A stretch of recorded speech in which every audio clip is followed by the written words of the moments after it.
Good morning.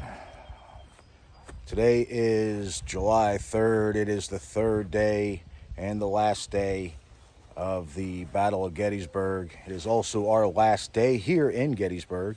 We got up this morning, kind of skipped breakfast. We slept in a little bit to kind of recoup from yesterday. And then today, we're going to start our day overlooking what would be later on today, the final charge, the final assault here at Gettysburg.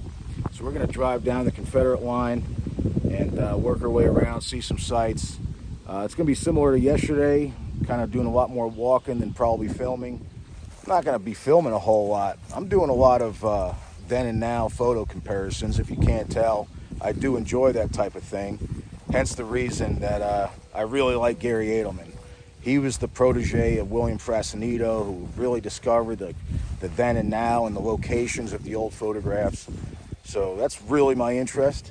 That's why I'm doing a lot of that. I'm not really filming that because I don't know how interesting that would be. I'm kind of filming these videos for myself so I can relive my vacation later.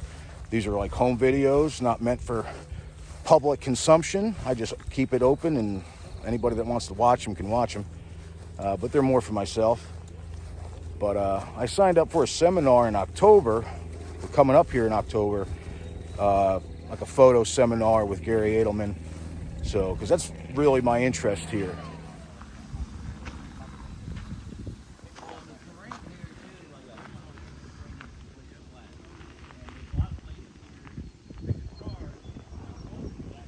Right after Gettysburg Road.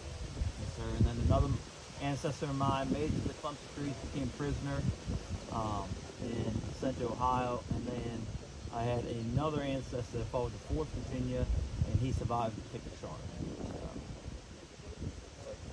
Because when you get further down,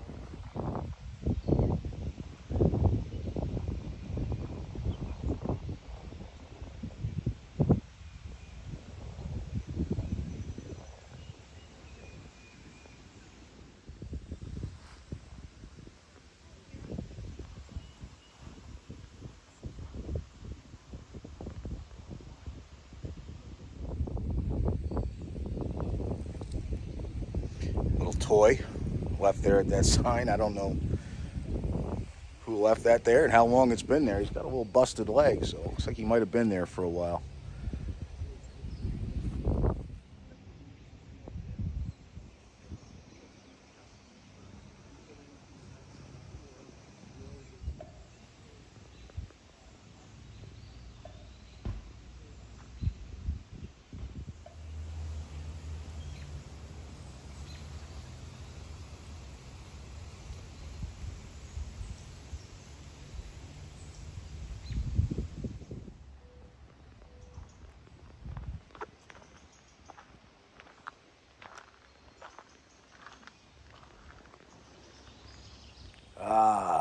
Here is Longstreet, my old war horse. That's a quote from R.E. Lee. But this is probably my favorite statue here in the park. It's just a life-size representation of General Longstreet. It's down on the ground, no base. So it's just kind of cool to kind of get that perspective of him actually being here.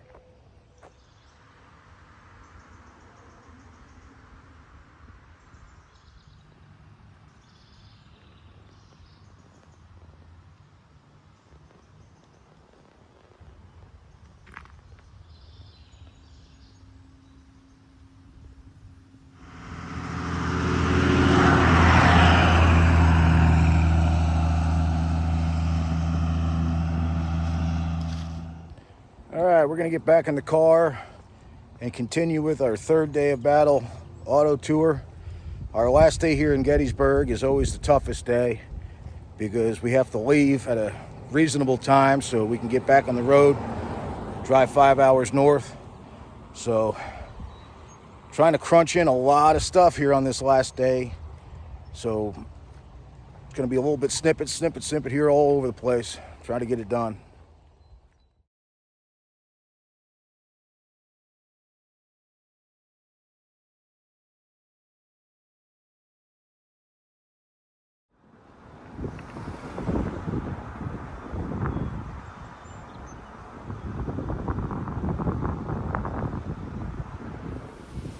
All right, we made our way to the angle, the high water mark, or the federal line on the other side of what would be the Pickett, Pettigrew, and Trumbull charge. You got a number of people walking the I'm trying to stand over here to block the wind because it is pretty windy out. It's nice. It's a warm day, but nice breeze.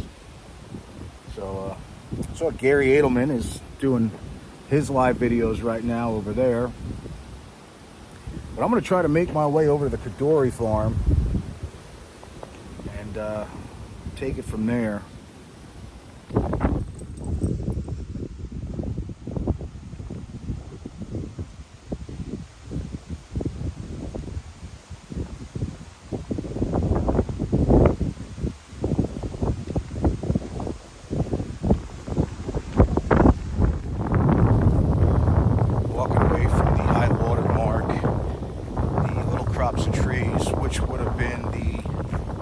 Rallying point, or the aiming point of the Confederates. We're coming out about a mile that way in that wood line, and that's where we were just a little bit ago.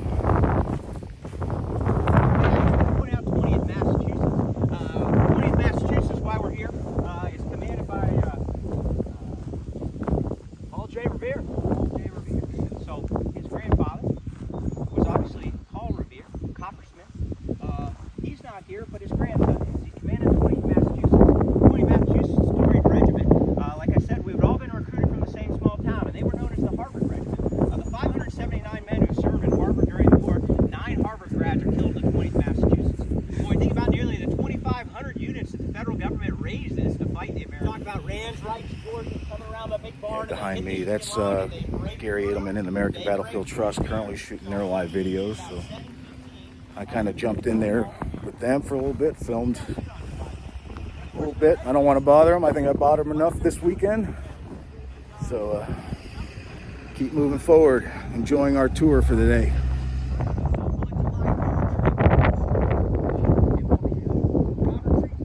Little crops of trees.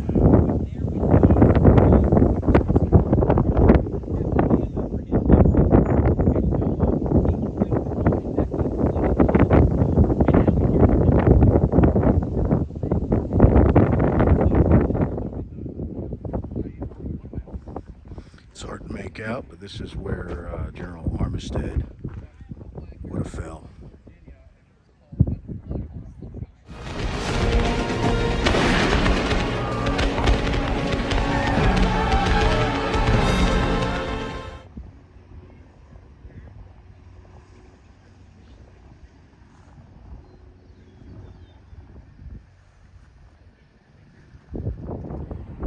Frank and I are going to make a quick stop here at the Codori farm. Supposedly this is where General Pickett would have been during the final assault. I think it's relatively too close to the federal line, but I could definitely see if he was here, maybe behind the building.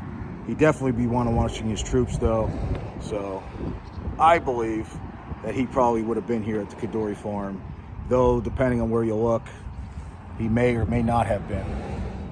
Because you can see here, standing behind the Codori farm, that right there in the center, that was your little crops of trees, and that is right where they were aiming for. What's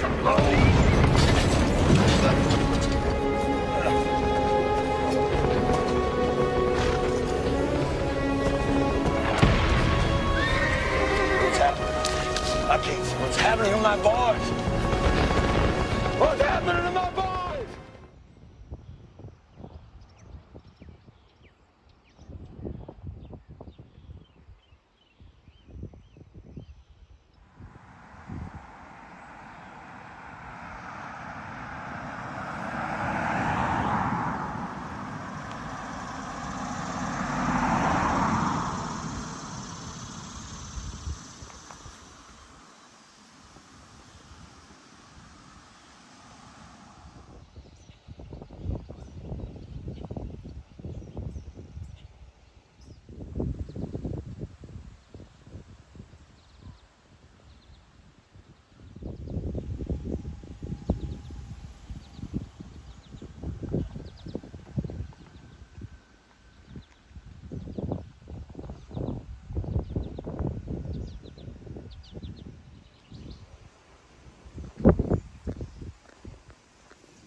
Behind me is the famous Sachs-covered bridge.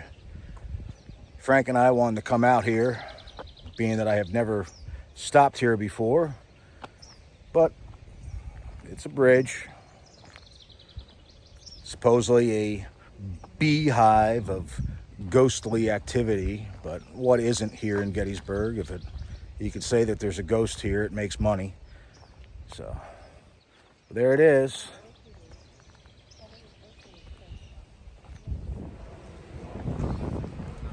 All right, Frank and I are done with the auto tour for day 3. Pretty insightful. But we're gonna come here, the Appalachian Brew House, yet again for a quick lunch Root beer float. and some dessert. And then I think we have one more thing we need to take care of before we head home.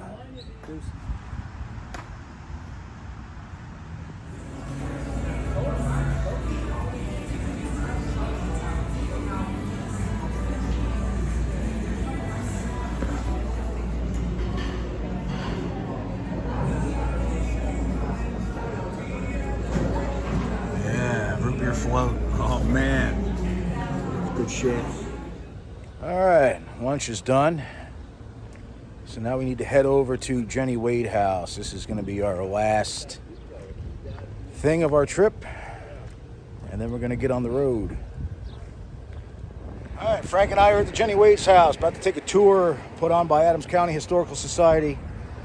Don't know if I'll be able to film it, but if I can, I will, or portions thereof.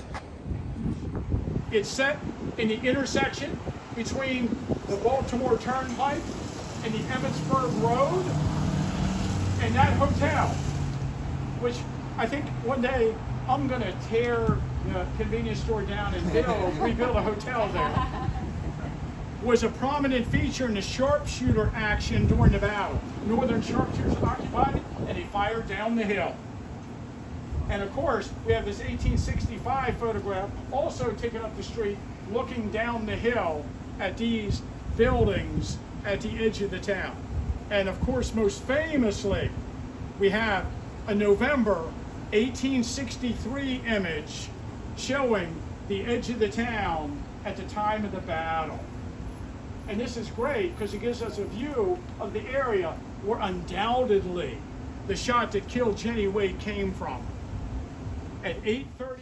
Fascinating that in 2021, I got this call from a professor at the University of West Virginia.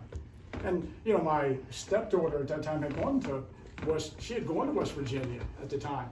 And so I was like, wow, you know, and they have a forensics division there where you learn police forensics and criminal pathology and stuff, and I think it's fascinating. They're one of the areas in somewhere, you know, in this area you can take that in college. And they said they wanted to come up and they wanted me to use my influence with the Jenny Wade House to allow them to do an investigation as to the path of the bullet. I was just so excited. So they came up, you can see in 2021, and they set up lasers, and they shot a laser, and then they did some, you know, map work, and in the end, they came up with the bullet came somewhere from Roopstown or the Farnsworth House. So we know it came from that area down there. And, you know, that's just what we always figured and what had always been said about it.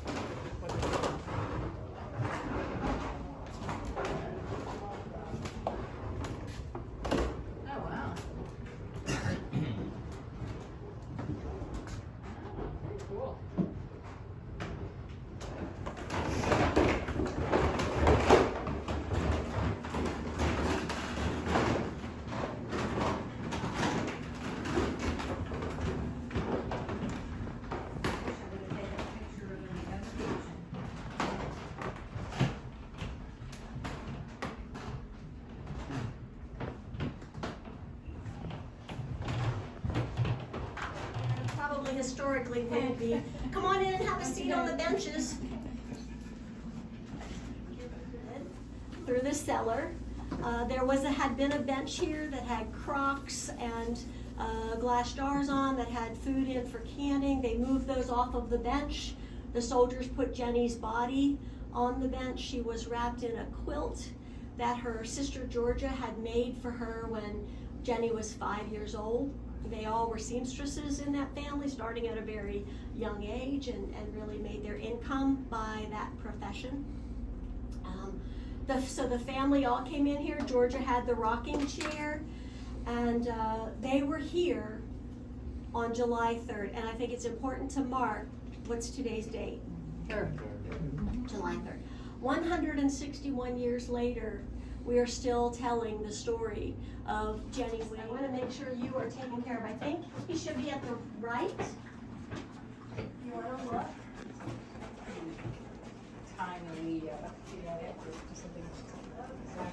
Start work. Filled with water for the thirsty soldiers, and of course, were quickly emptied. They would take a drink and hurry.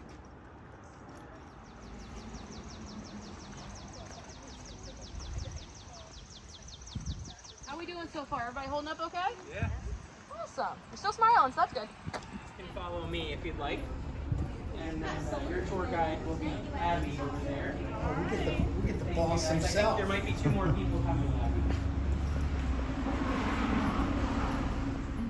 When I was a young boy growing up across from the Dobbin House, when it was just a museum and not a restaurant, I used to run up through here, walk Shotzi, a little Dachshund that lived down the street. I used to ride my bike up here, so I visited here with my neighbors, 2 elderly ladies who lost their husbands. So they would bring me to Evergreen. This would have been like 1968, 67. But this became the castle to me. It was glorious, all these large trees, insects, birds. It was my nature sanctuary. Well, my dad at that time ran the Gettysburg Country Club, and he had the honor of being President Eisenhower's caddy while he was president and in his retirement. So I have on display here the first flag to fly the putting green at the farm that Ike gave my dad. This is a picture of my father with Ike, probably around 1955. And Laura is holding a Christmas card from 1965 that's pretty cool, and I'm showing it mainly because it's Lincoln and his Gettysburg address on Ike's Christmas card from 1965. Wow. And the postmark from Eisenhower. So my dad spent over in 2002. I was shocked, having moved in here when I was 13. This was not my bedroom. I had the balcony room. So you can just imagine on a moonlit night, sitting on the balcony on my little rocking chair with my headphones, listening to the Moody Blues and hearing the not cicadas, but the katydid singing and the owls.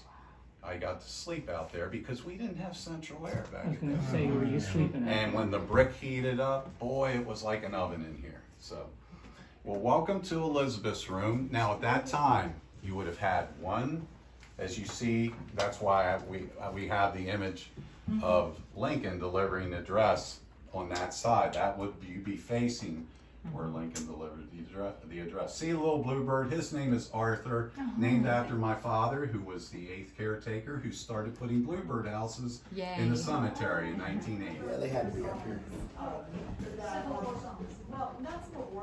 There's songs that are tied into different sections of the documentary, including the gatehouse, the cemetery formation, battlefield preservation, all various things. Beautiful. You're welcome.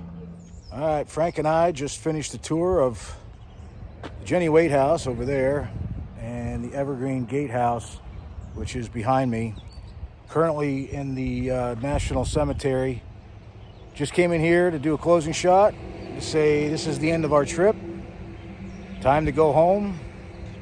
And Marching the 4th of July parade. yeah, I might just be sitting on my couch. Deuces. He's marching. He just doesn't know it yet. No, I'm not. Deuces. All right, maybe see you next See you year. next year. Gettysburg. All right, bye.